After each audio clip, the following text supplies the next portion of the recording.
Oh, oh. Well, that didn't work out as I planned.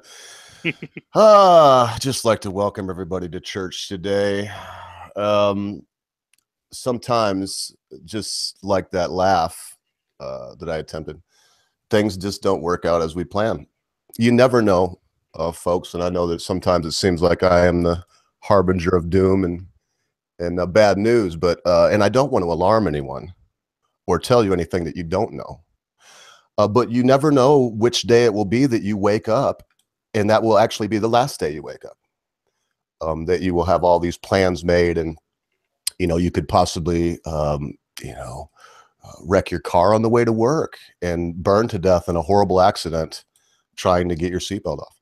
Or it's possible that maybe you're a framer or something at work, and you could just be whistling along and doing your job on the roof and fall off the roof and break your bloody neck.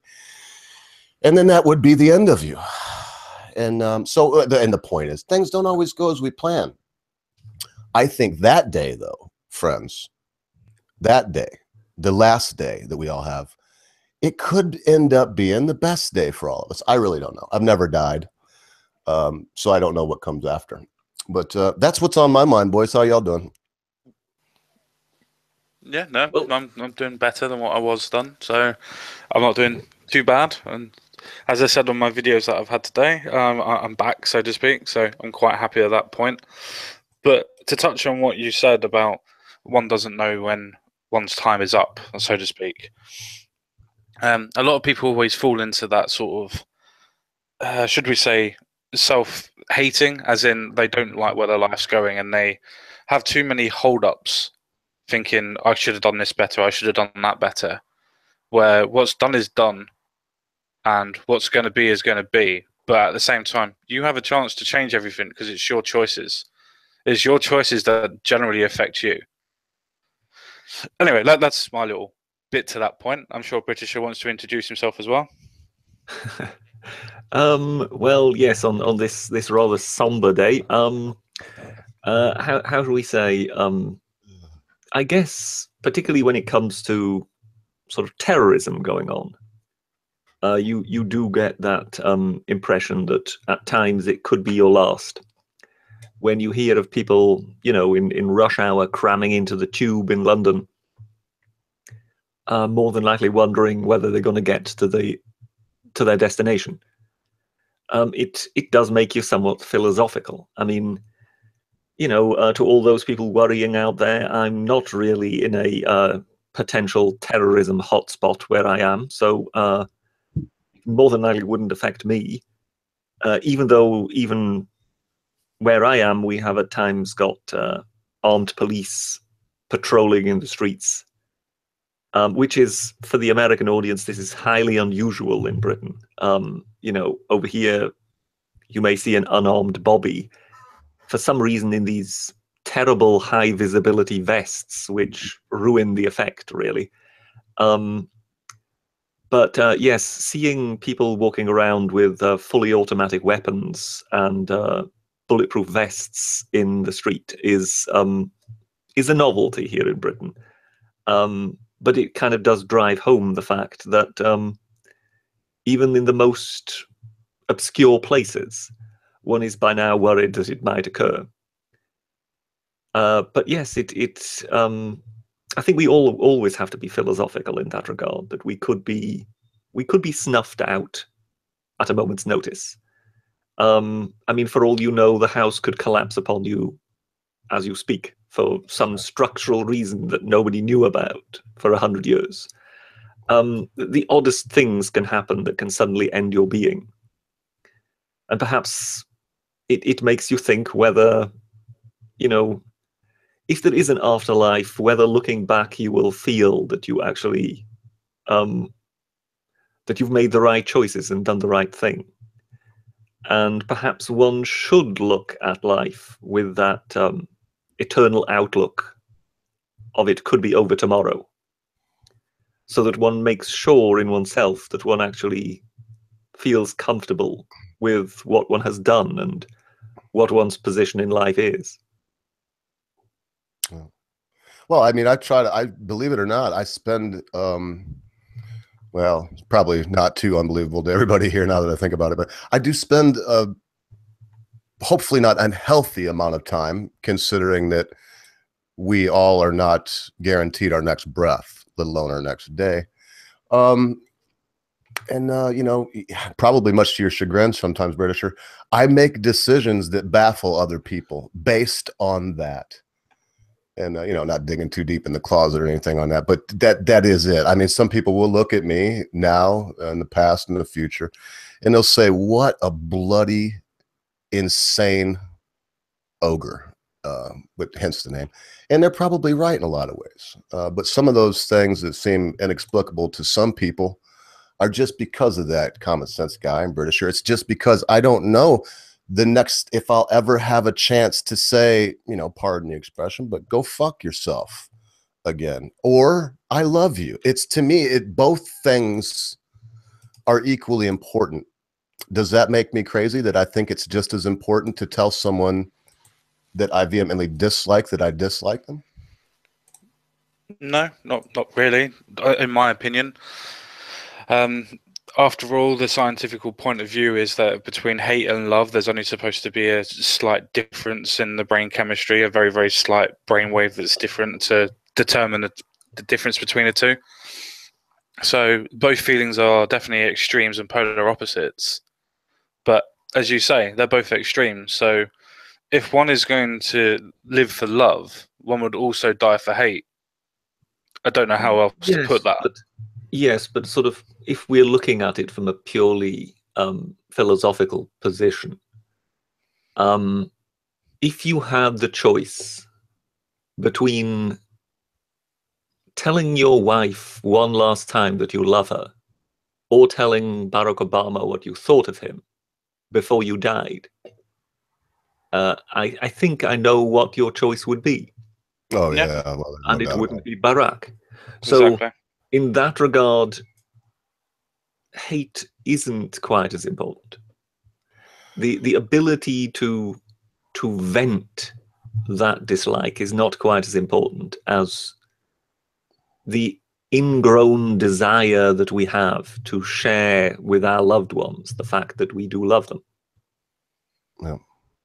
Yeah. Well, I got to say too, really quick, MC JK just made a pretty good point. Maybe sometimes when I feel that way and give into that other emotion and qualify it as an emotion as important as love, which is probably next to fear, probably the most important emotion we have. But he just makes a really good point, and he says that comfort is the bane of our lives. If you're comfortable, if one is comfortable, one could fail to strive for self-improvement. And I mean, that's true. Maybe I've gotten too fat and complacent, and now the only thing I have left is hate. No, I completely disagree with that. I don't disagree with the point that he made, as in when one gets comfortable, one gets complacent. But that's also a sign of contentment, to say that you're happy with the way that your life is. To say that you may be comfortable and then you're going to generate hate is completely a juxtaposition. It's not what it is. You may be looking to lash out at people because you're not completely content, but to say that you're content with the life and then say, no, I still want to produce hate. No, I don't really see where that can come from. Because if you're content with life, then you're happy with everything and you don't have room for hate. You're happy. Well, if there is this rule that comfort produces complacency, then all I can conclude is that the political class in Britain over the last 20 years must have been terribly comfortable. Sorry. Yes, definitely. Definitely very, very comfortable. Slipped that one in on me too. That was But yeah, no. Yes, aside from a joke, I don't really know what I can add to that, to be honest. Oh yeah, and we don't have to be all doom and gloom the whole freaking thing. By the way, folks, I think between us, we have one solid member today that feels really good, and that's the common sense guy. So hopefully he can make up for me, who is right at about 5% right now, and the Brit, who he's let me know he's just not quite 100% Brit today.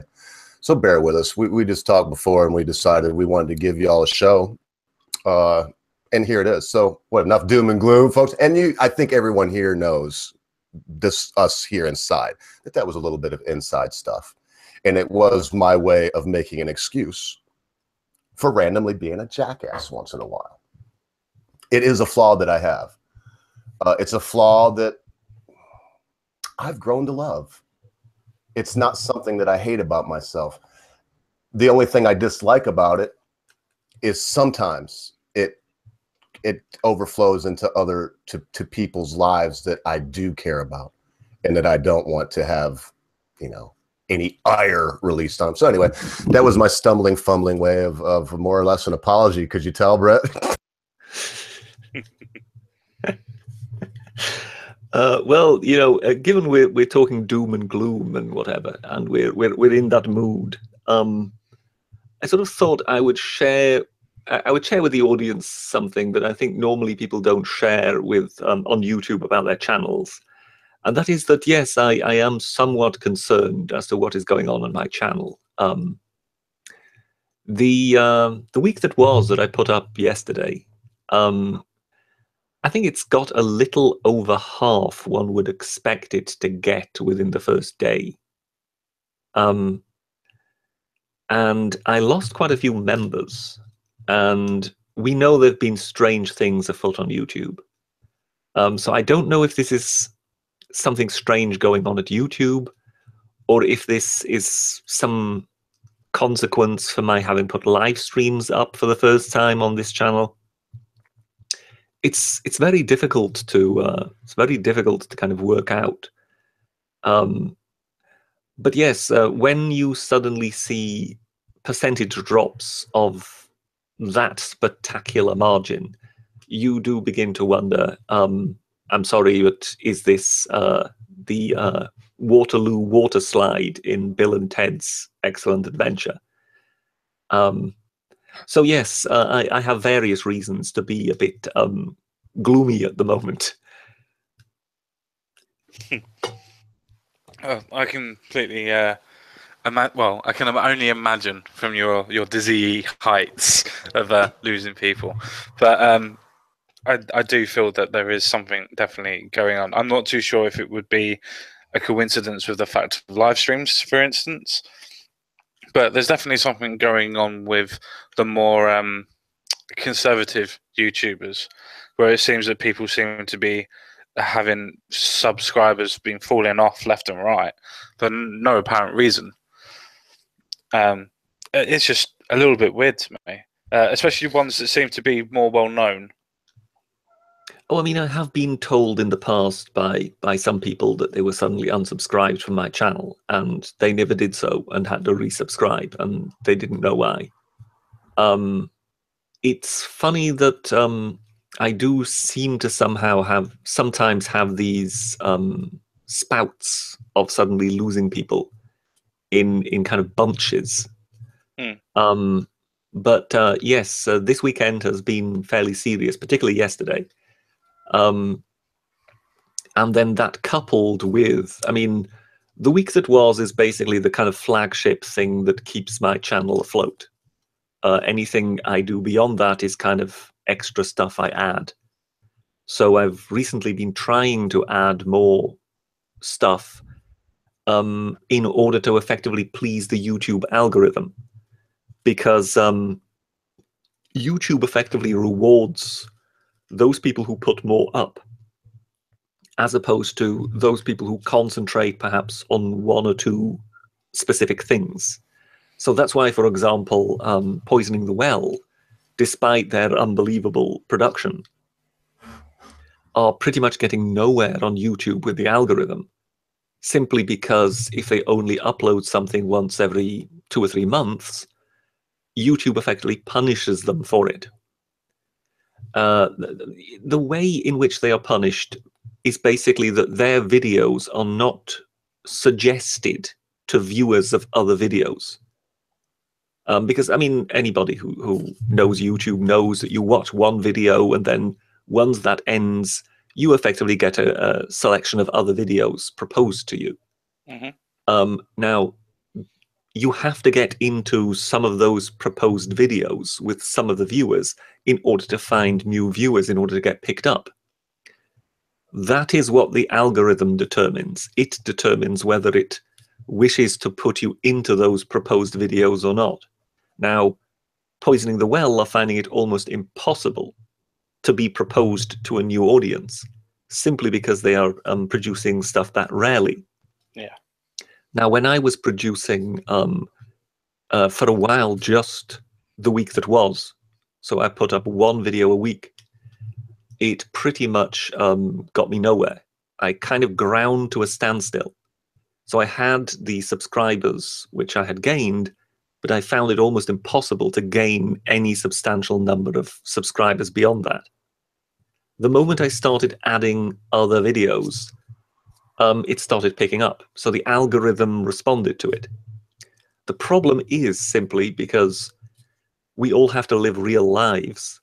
One has got enough to do outside of running YouTube. The week that was effectively takes up 2 full days in order to make. It really, I mean, chances are it takes about 30 hours of just solid work in order to get it up. Beyond that, it is very, very difficult to find more material and also more time to then produce scripted efforts. So in that regard, it is much easier to do a live stream and put it up. Oh, much easier, yeah. But I'm not sure whether it is the audience that is reacting to it and saying, "Oh well, we don't like the way this channel is going," and they are responding in that way, or whether it is YouTube that is suddenly picking up, "Oh, he's also doing live streams now, so we'll give him a harder time." It's very difficult. It's very difficult to judge from where I am. But it is somewhat scary. If I think at the height, the week that was getting about 8,000 views.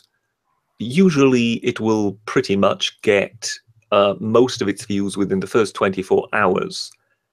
It won't really get that much more after that. So, to give you an idea, the last week that was got about 5,900 views, and it pretty much got most of them within the first day, so basically from Sunday into Monday. We have now pretty much fulfilled that same period for this week's The Week That Was, and we're at 3,500. So one just wonders what exactly is going on, because that is a substantial drop. As I say, I'm not talking about monetization. My videos aren't even monetized because I knew there wouldn't be any point. It's merely a matter of getting eyeballs onto the videos. And I just find that something rather stark has occurred. As I say, it may not have anything to do with YouTube. I may be going down the tinfoil hat route here. I'm not sure. But it just it makes you think pretty hard. Once you've put that much work into a weekend, so much so that you've pretty much aggravated your back again, because yes, my back is in a pretty bad state today. And then suddenly you realize, hang on a moment, where have all the viewers gone? It makes you wonder. Yes. So yes, I am somewhat concerned today. And I know you're really close to this, so just something for you to think about. If it was the viewers, I don't know about you, Britt, but I've never found any problem with subs telling me exactly what they think, as long as they feel like saying it. So I mean, I don't know. That is true. Yes, I've not had a great deal of dislikes or negative comments that would indicate that. But then, mine is a fairly polite channel. Perhaps they're too polite to say it. I don't know. Well, and I mean, let's go a little deeper and say, I mean, if you remember, Brett, I was telling you before you really started striking, I'd say right after the Sargon thing. I mean, I've been telling you the whole way along, they hate you. You can be all British and very, very rarely use foul language, only when the situation is calls for it. All of these things that you do, the professionalism with it doesn't matter. Your content, you know, I don't know what else to say, man. It seems like anybody with the voice that is not going lockstep along with the new social norms are, you know, they're plowed under. And I don't want to bum you out further, but you told us in this that you did tell us on the side. In fact, I don't want to say anything. Do you want to say how many subs did you lose? It's difficult to say because, you know, there are others coming in that kind of, so basically I am getting subs coming in, but there are at the same time subs going out. And so basically at times they're canceling each other out. You can see that you're going up 2 and then you go down 3.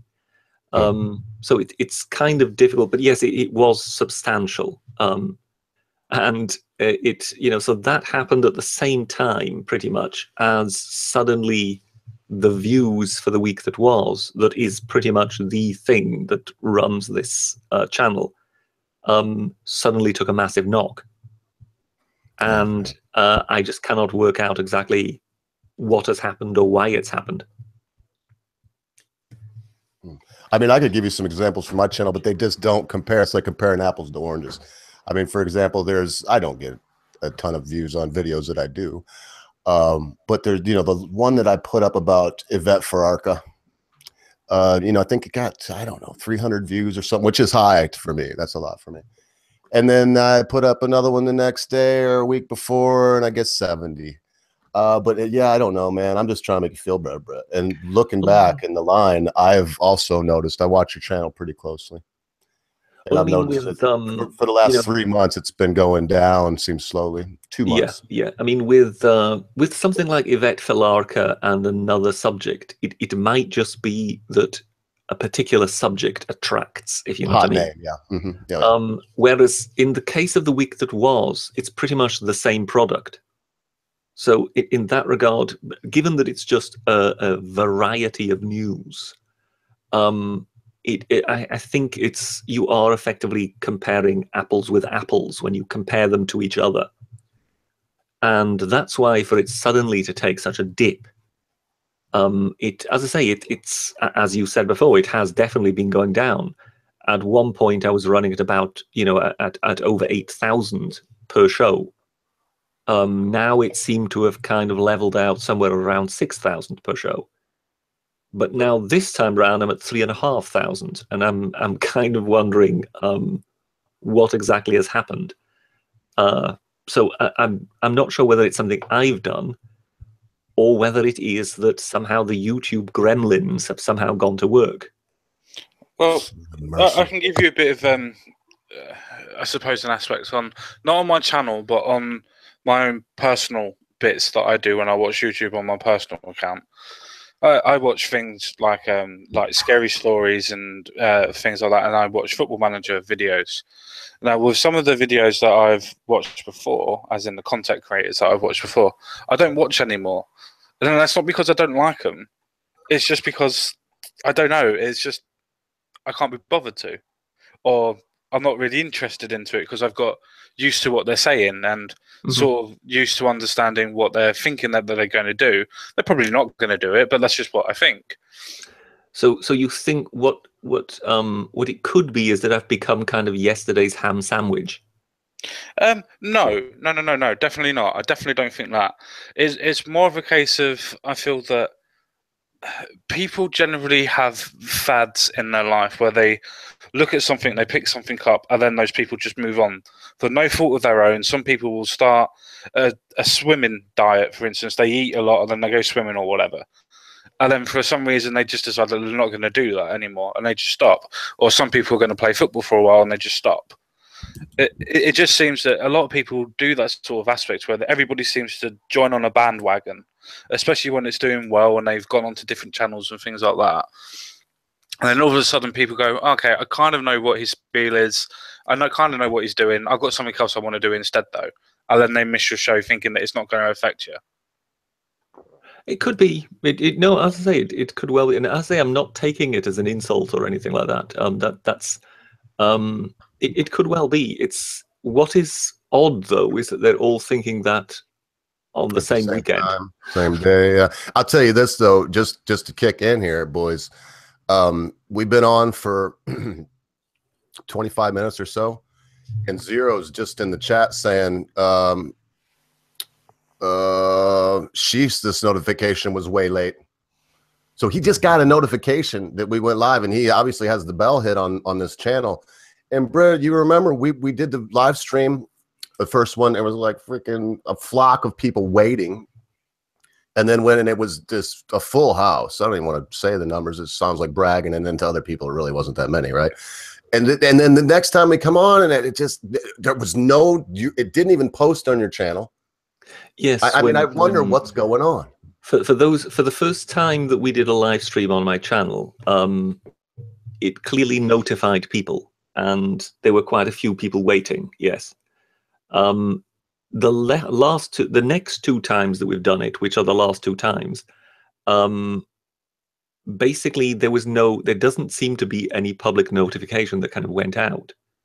It didn't appear on my channel, as in this video is this live stream is coming up. I checked all the settings, and for the life of me, I mean, I knew for a fact I hadn't changed anything from the first time round, and there didn't seem to be anything I would be in a position to change in order to change whatever setting might have randomly changed itself. It just, for some reason, now suddenly decided that this video was not going to be kind of advertised as up and coming, which is again very odd. So I think there is that sort of wonderful expression that the common sense guy will no doubt know in the English language, which is it appears someone is playing silly buggers, which yeah, you can't quite fathom out exactly what is going, because of course everything is just mysterious code that rains down upon us from up on high. Yeah, but it just seems very odd what seems to be going on my channel at the moment. Well, on my laptop, I don't sign into nothing. I'll sign in to check email once in a while. We actually have two laptops kicking around here somewhere. One I hardly ever use, and the other one, Mrs. Ogre uses it for bills and whatnot. So she'll sign in, sign out. Here's the point. I will, as I was today, laying back in my bed, feeling sorry for myself, basically what it comes down to, when I should be figuring out how to deal with this emotional shit that just got dropped in my lap yesterday. I'm not signed into YouTube. Guess what comes up? I mean, has anyone ever just got on YouTube and looked at the front sheet and not been signed in? It's the Green Brothers Crash Course. It's Good Mythical Morning. It's oh man, I don't watch these things. So it's not even the Rubin Report or the Young Turks that I ever see anymore. It's always these just, I don't know. There's a place for everything, boys. Some people will watch our stuff and absolutely hate us. That's just the way it is. Some people will watch our stuff because they hate us. And that's just the way it is. But I don't know, man. The stuff they're putting. Has anybody ever seen Good Mythical Morning? Do y'all know what I'm talking about with that? No, I'm completely unfamiliar with that. These boys eat things, right? And they have a little spot called Will It. And they do Will It Carbonate, Will It Waffle Iron. And so they put things that I can't even come up with anything off the top of my head. I believe I seen them put 1,000-year-old egg and balut in a waffle iron, and then try to eat it. Yep. And that's what that's what they are. And then the Green Brothers with Crash Course, they pretty much are the YouTube. They got millions of subs. They don't, they never would offend anyone. Yeah, and I mean, I was watching Crash Course yesterday because I was pissed, and it makes me mad, and sometimes that makes me happy. And so I just was watching Crash Course in history, American history, and I watched he was covering the presidents, and I watched him go from Nixon to W. And my gracious, man, he did nothing but he trashed Gerald Ford, who really wasn't there long enough to do anything.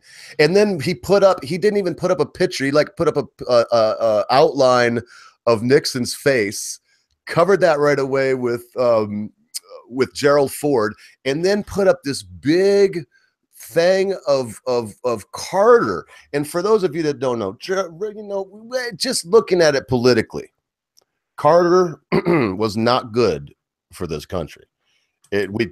I think he got trounced worse than anyone next to Walter Mondale in a presidential race.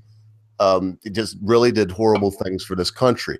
And then when I don't know, you just have to see this. So to me, I'm watching it and I can see an obvious slant along political lines. Am I offended? No, I think it's funny. That's why I was watching it. I was getting like revved up and sitting here frothing at the mouth and yelling at the YouTube. You know what I mean?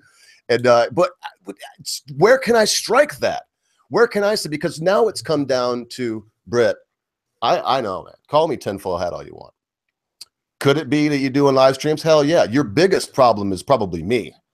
If you have any problems along those lines, and I'm going to submit right now and say, no, I doubt that. YouTube hates your guts, mate. And it doesn't matter what we do. We could say anything we want about it until they either sell it, have a revamping of the whole Google and the whole deal. I don't think it's going to change. I have given up on this in all ways, Britisher, except for my own personal entertainment. I just know I mean, let's face it, I'm going to end my little diatribe here on this. It's got to be tough for you, mate, because when I first started doing this, I would put about 6 hours a week, something like that, maybe up to 8 a week in the videos that I did. My style is much different than yours. What took me the longest to get ready wasn't writing a script. I would put my suit coat and jacket on, and walk through the house in a pace like a professional wrestler, getting myself revved up to keep a hype kind of attitude going through and that was the big, but I don't know, Britt, again, it seems like doom and gloom only. When I do look at your body of work, I'm all the way back to the change of avatar 4 months ago. When I look at what you've done, what you built here, the idea of somebody fiddling with it, it makes me a little sick, mate. Well, given what listening to your diatribe, I don't know if the audience shares my thought, because there is just one thought in my mind that I can't get rid of, and that is, would Jimmy Carter waffle iron?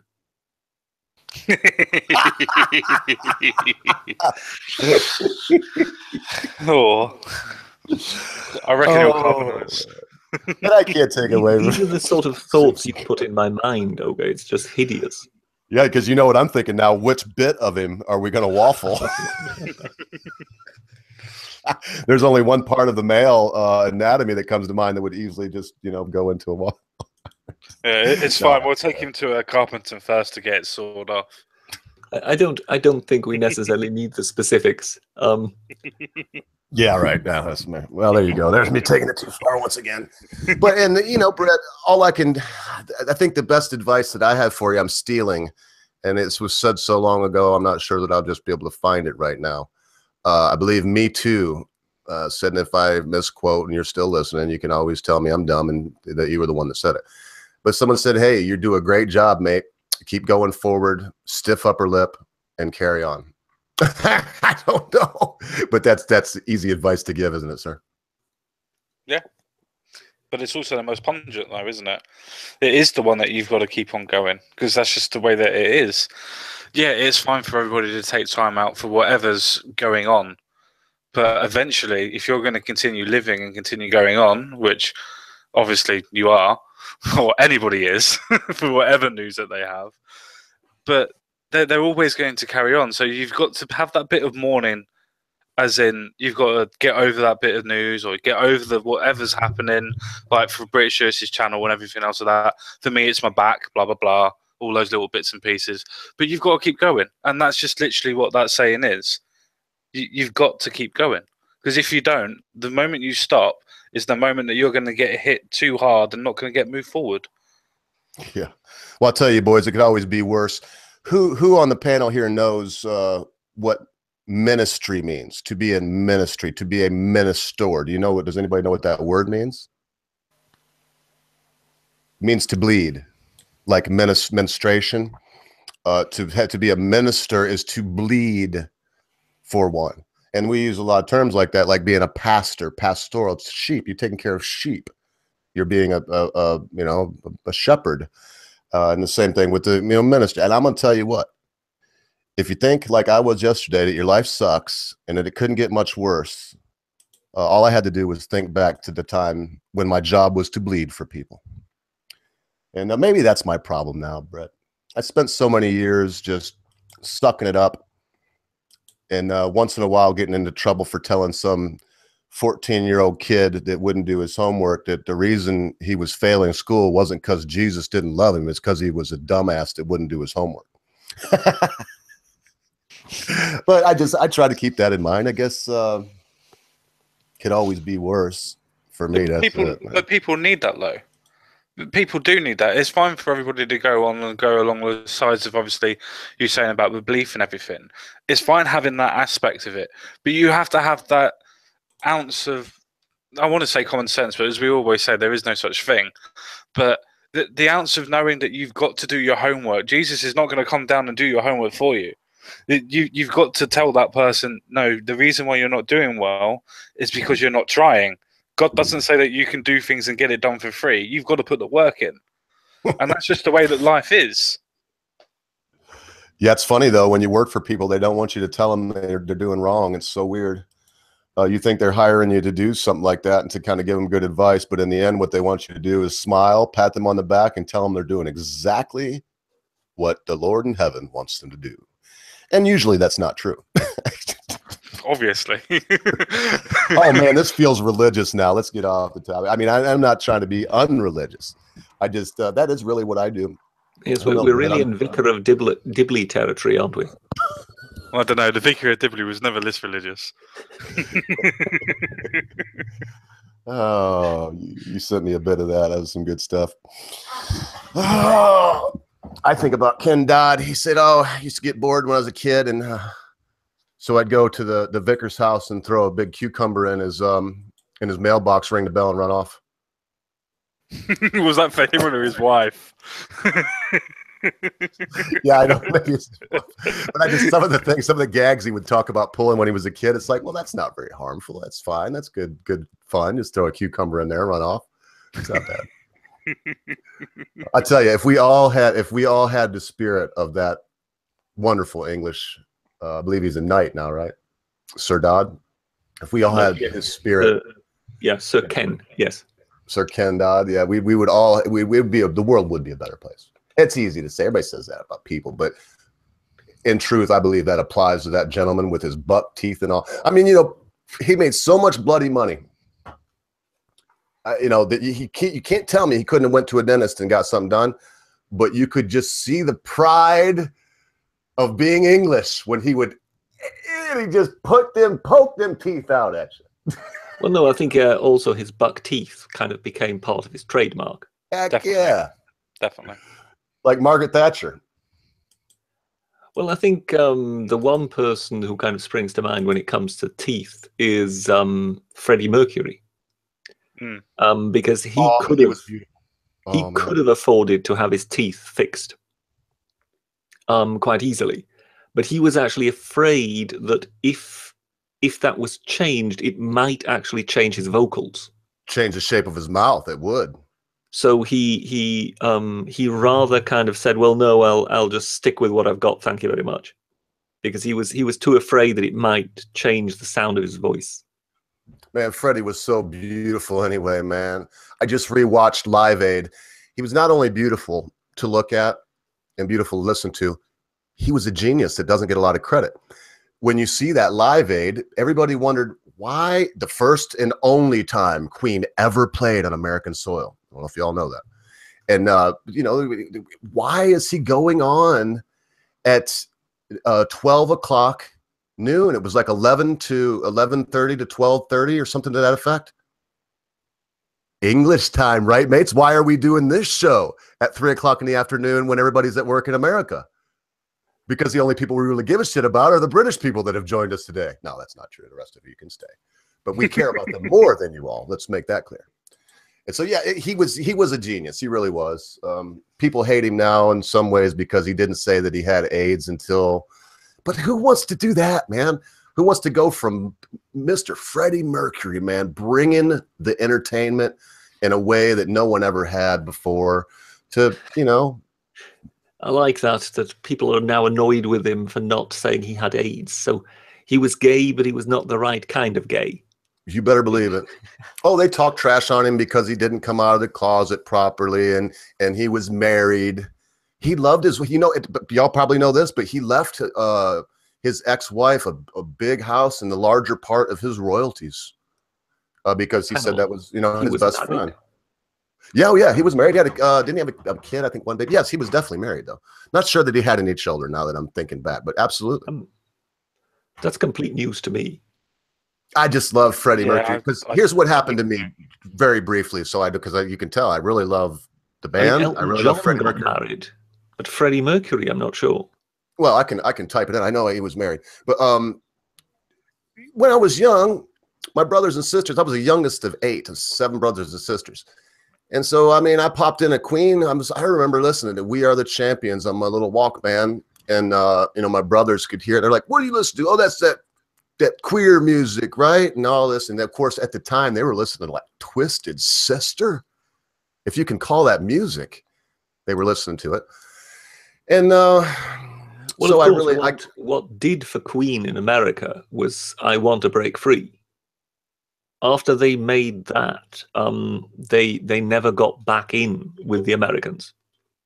I think it took until Wayne's World for Queen to kind of retake America again.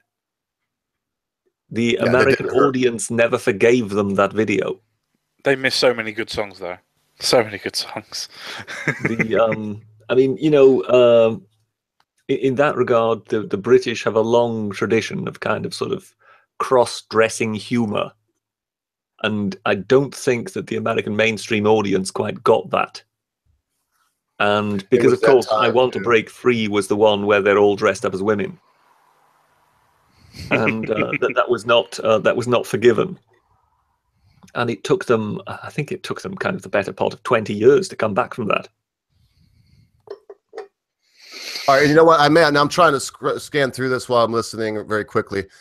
So I may have misspoke on the marriage, but Mercury had a long-term relationship with Mary Austin, whom he met through guitarist Brian May. He lived with Austin for several years in West Kingston, London. By the mid-1970s, the singer had begun an affair with a male American. So yeah, apparently he wasn't married to her, but he was with her for years. And then it does show this house in Kingston that he left to, a really nice looking, you know, your standard British home that's like touching the other homes, but it's, I mean, it's looks like a serious abode.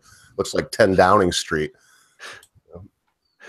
Well, when it comes to, because you mentioned Brian May there, Brian May has a claim to fame, of course, beyond music, and that is he's an astrophysicist, I believe. And yes.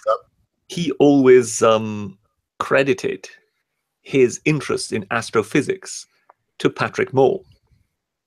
There was this very, very long-standing BBC program called The Sky at Night that was presented by this very, very quirky gentleman wearing a monocle called Patrick Moore, who only actually died a few years ago. I mean, he was truly ancient by the end. I loved him. Just the way he spoke. By the end, they were actually presenting The Sky at Night from his living room.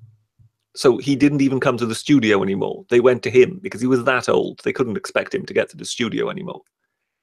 And Patrick Moore was truly devoted to astronomy. He didn't actually have a degree in astronomy at all.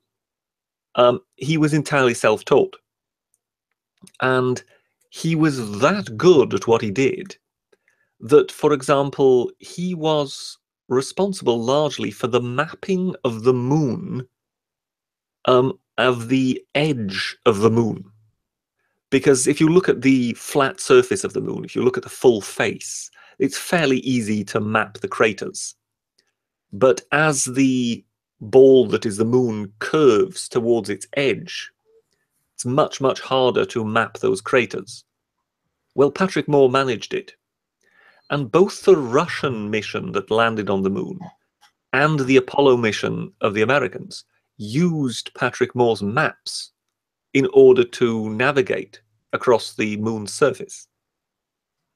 This from somebody who had never even got an astronomy degree or anything. So he was truly, he was a panjandrum of astronomy, even though he had never actually been taught.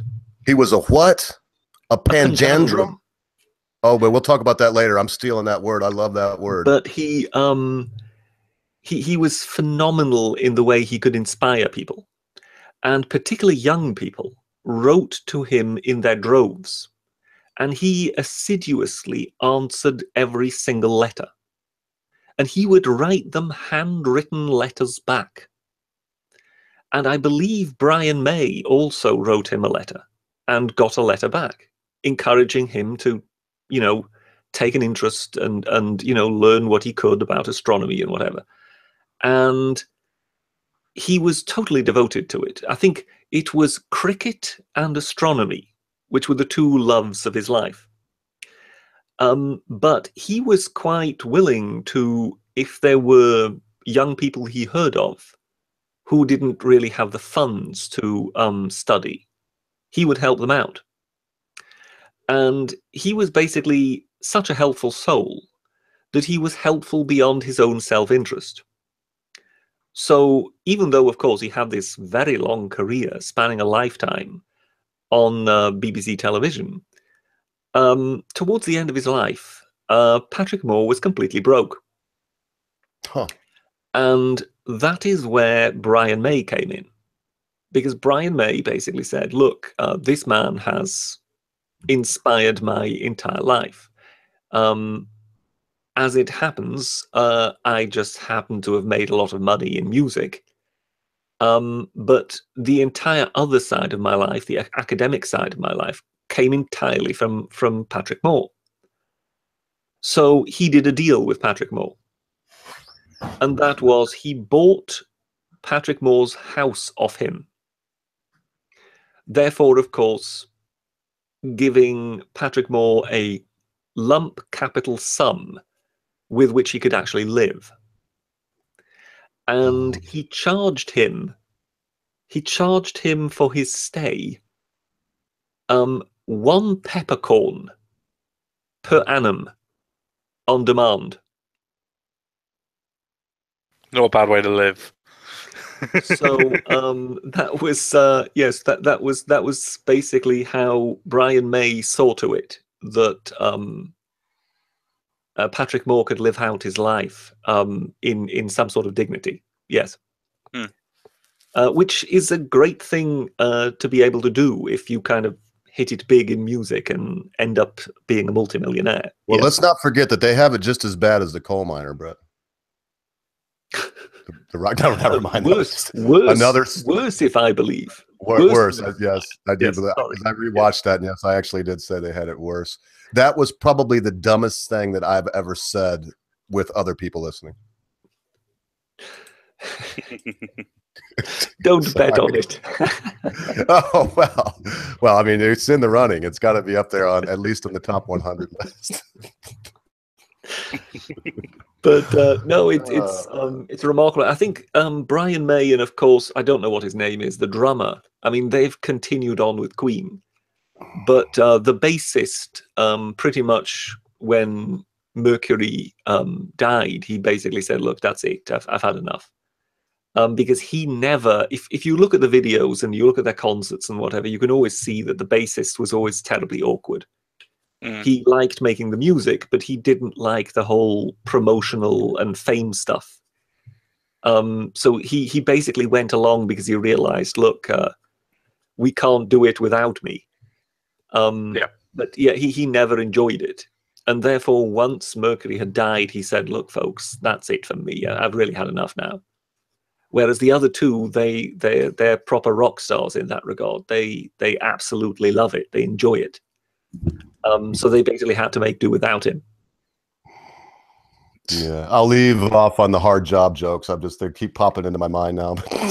because the other they didn't make it because it was probably killing them, Brett. All that hard work and getting laid and drinking booze all night just to catch Precisely. up to you. Yeah, Making millions of dollars and having the most beautiful women in the world, or men, according to your wants and desires, throw themselves. You've been watching Stephen Colbert high kicking at the Emmys, haven't you?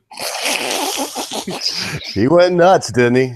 Didn't he go nuts? No, I'm not so much talking about Mr. Colbert. I'm talking about the line of dancers with whom he was high kicking. Yeah. Because, of course, true to 2017 standards, if you look closely, those dancers with those little white bonnets and those red outfits on were always one by one a woman and then a man and a woman and then a man and a woman and a man. Now, once upon a time, the chorus line was made up of girls. But of course, those were more primitive, more patriarchal, more oppressive days, because after all, who would want to watch a chorus line of girls high kicking if you can have some bearded men interspersed within them? Exactly. It's primitive. I don't know, bro. We boys, we have a better society when gender roles are understood. Why do I say that? Well, because I just believe it's true. I know one thing: it's much better if someone doesn't end up questioning whether or not they're trans, because something to the effect of 50% of them attempt to end their own lives. And I'm not sure where you go into any situation where half of the demographic, half of the group attempt to end themselves. But there can't be that many. And that's one of them. But yeah, we're going to be called. And here you go, man. It's probably, now my stream, this will be it. I'll probably have a community strike now. I won't even be able to live stream next week. Because they hate us. We can't even, we're not allowed to talk about this stuff. It's just one of the places we're not allowed to. Ogre, you still here? You seem to have suddenly silenced yourself there. Oh, I'm sorry. Mrs. Ogre was handing me some. I'm telling you, I'm really not going to bellyache. And for one thing, there's only one human being in the interwebs that will even know what's going on in my life. And look, the measure of a man is not how he can deal with the good times. In fact, I'm going exactly against the great emancipator himself, because he said anybody can deal with good times, or excuse me, can deal with adversity, but give a man power and plenty, and you find out his real character. Well, I've never had power and not too much plenty. So I look at it the other way, and I see, if I really want to know what I'm made of, well, I have to deal with things. And one thing for sure, there's nothing that happens. This is what's keeping me going right now. And not like I'm going to go and keep me going like that, but keeping me going is I have not, as of yet, went to the local liquor store and got a large bottle of something and crawled into the bottom of it. And for me, that is where probably right now my number one goal, because for some reason the old man is rearing his head, and for the last few hours it seems like maybe that's a good idea, but I know better. So anyway, give me a little adversity. I think all of us a little adversity, but we're not getting the right kind of adversity from this stuff, Brett. None of this, the gender stuff, being told that we're hate mongers, and that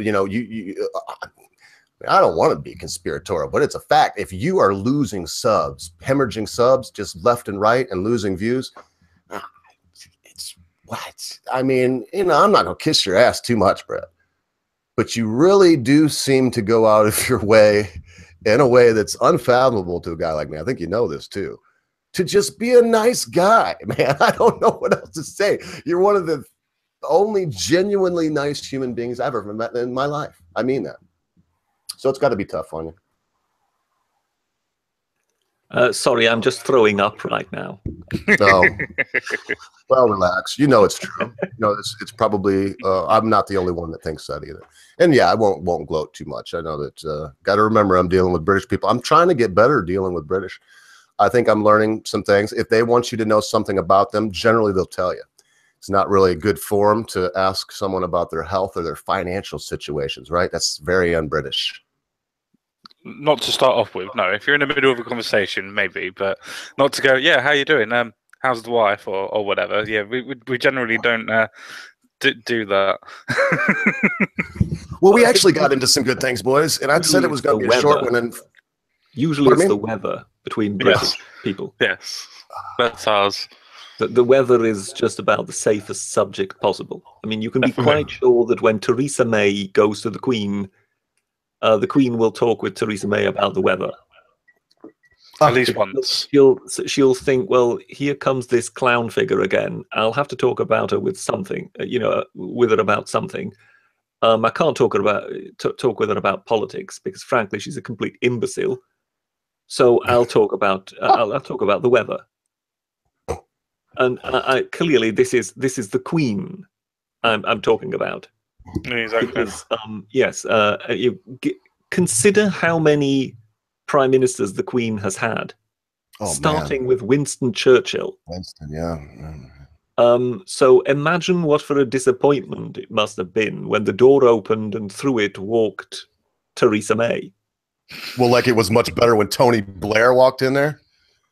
At the beginning, you wouldn't have known. He did seem genuine at the beginning. So at the beginning of the government, when government was formed. Well, I didn't want everybody to think he was sexist. I mean, then he turned into a pug trained by Count Dankula. Didn't take long either, did it? Well, yeah, boys, no kidding. I was trying to do it before, but we did an hour, man. I feel like that's a good show for people in our situation right now. Wednesday is another day, and maybe we can, maybe I will be in a little bit better mood and won't drag everybody down before we even go on air and start talking about how imminent death is and unavoidable. But what do you boys think? Did we do something at least? Can we hold our heads high? Yeah, I think we can. I think we've done well. I'd just like to point out one thing as well. While we were on air, I do not know if everybody in the chat would know that I did a video on Coach Red Pill about 2 weeks ago now. I did two different ones. I did one about the arcade theory, which is not important at this moment in time. But I did one where he was comparing women to actual dogs. Now, this wasn't a white knighting exercise. This wasn't a white knighting exercise at all. But what it was, he was literally saying that they are dogs. That they generally are like dogs. And not in a good way, as in loyal and everything else like that. That if you go up to a woman, that they will bark at you, like to go away type thing. They would literally bark at you and using all these analogies. So I did a video of it, and I was talking to Prankster Locke last week. And he said he was going to do a video, and I said, well, I've already done one, and blah, blah, blah. Anyway, on Twitter, Coach Red Pill on Prankster Locke's channel has actually said, oh, did you like the video? So I've tweeted him back going, no, I did a response to it. And underneath, oh, by the way, no, we didn't like it. You mean so this Coach Red Pill did leave a comment on Prankster's channel? Yeah, I sent you three pictures in your Twitter DM. Oh, I'm sure I probably either overlooked. Oh, you did. Yes, I'll just now. On, man. That's kind of funny. I watched. I think I might have got to him. I watched that video. This guy, I would call him pseudo-academic.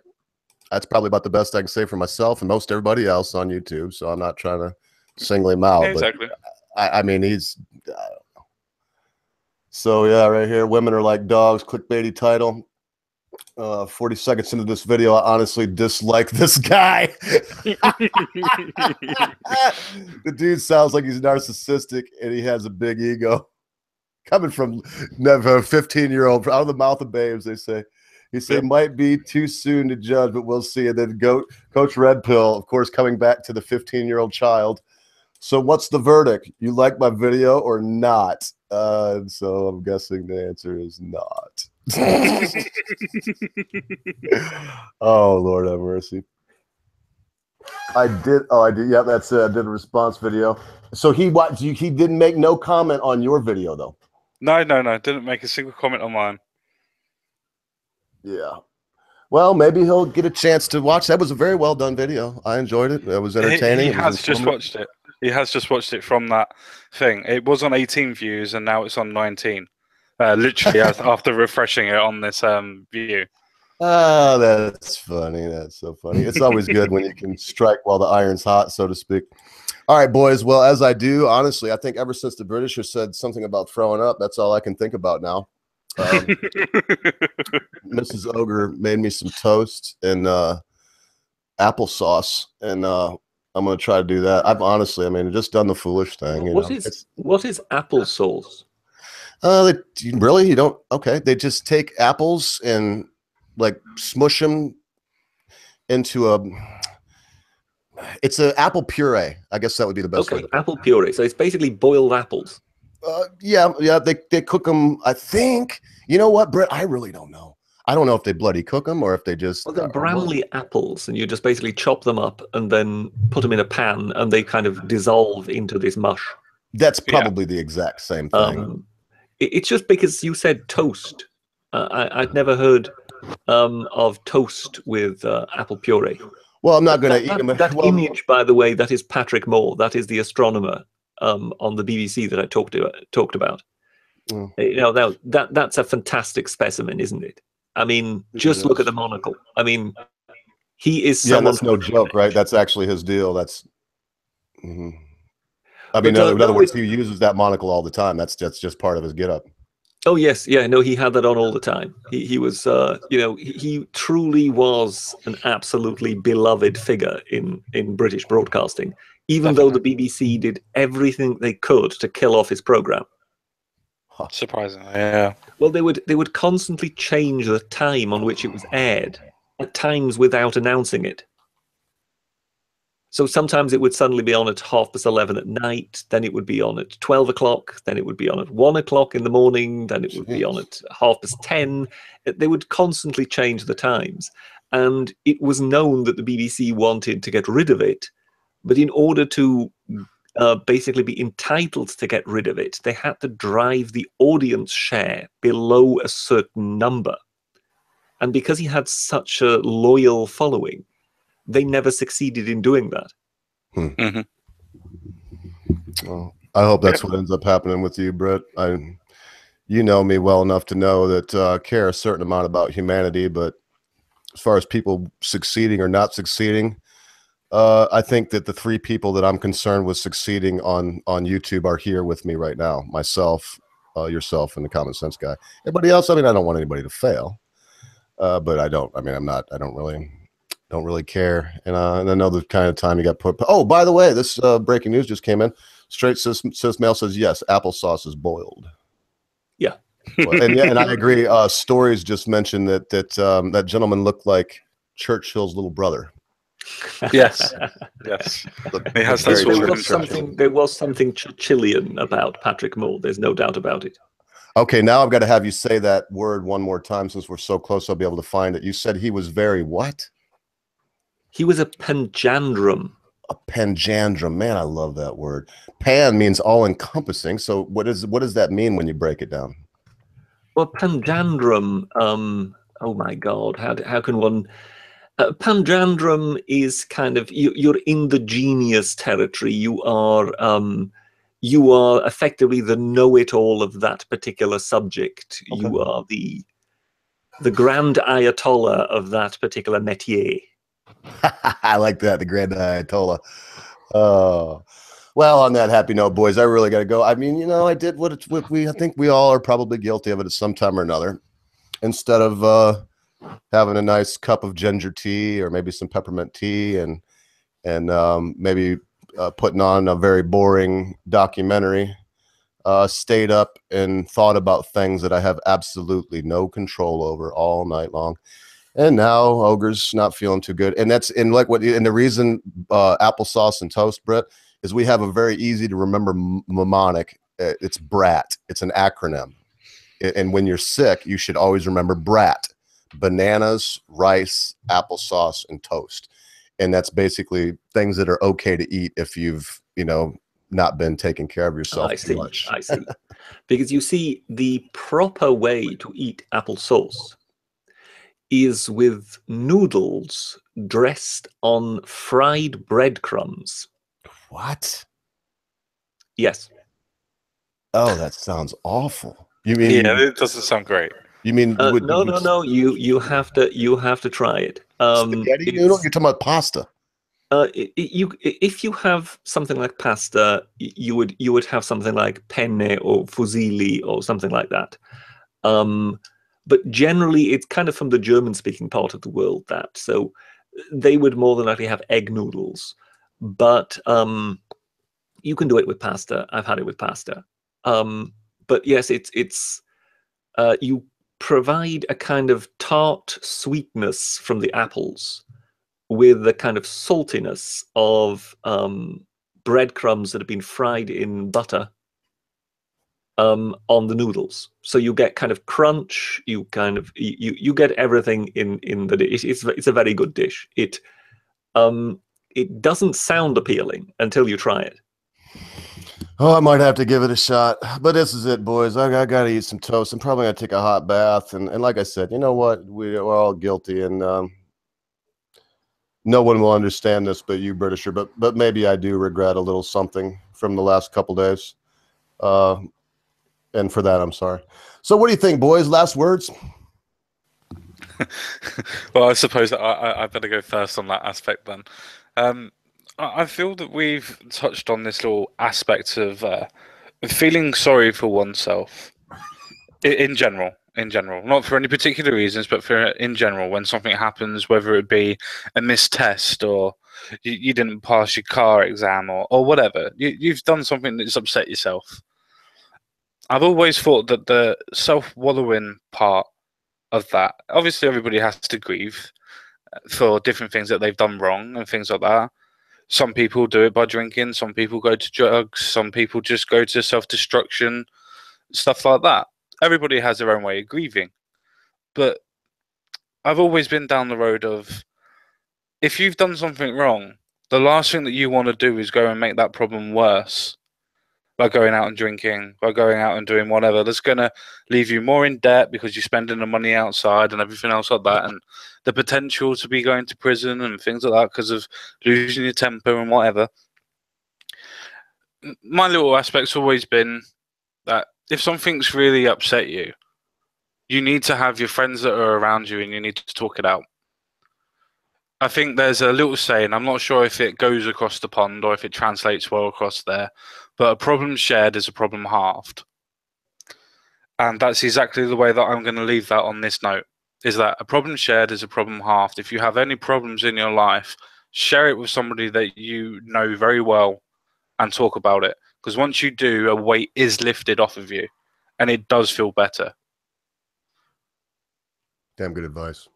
Very good advice indeed. When it comes to you're just mentioning they're feeling sorry for oneself, I think one thing I would like to sort of hark into that subject would be we have an entire movement at the moment in society which seems to be powered by people feeling sorry for themselves, which is effectively the social justice movement. And what I would just like to say is, look, people, you may feel sorry for yourself. You may feel that you are being the ones picked upon. But very often, I think we will find that it is also just your perspective, your perception that makes you think that. But your feeling sorry for yourself should not be a reason for the rest of society to basically overthrow all the rules and everything we have ever known in order to recreate society anew, in order to suit you. And if eventually you end up beating up 60-year-old ladies at Speaker's Corner, as happened last week, because you feel some sort of sense of entitlement due to your feeling sorry for yourself, then there is something wrong with you, something seriously wrong with you. we then don't need to change society. You need to change yourself. Over to you, Mr. Roker. Well, it's been a somber day, but a day full of good advice. For myself, I think I need to think about what you boys just said a little bit, and just consider some things that are going on right now in my own mind before I try to give anybody any advice. Thanks so much for showing up, everybody. Let's do what we can. The Britisher's always going out of his way for me. If you can, spread the word. Why not go ahead and, if you haven't already, like his latest video, pop it up there on Twitter, Facebook, whatever it is that you use. Tell people how great he is. I would do the same thing for the Common Sense guy if I was y'all. A couple of really good boys. You could do a lot worse than going and checking their channels out, get some good insights, and just have a good time. And remember, folks, no matter what you do, be good to your friends, be good to your family members, be good to your loved ones. Be quick to say you're sorry.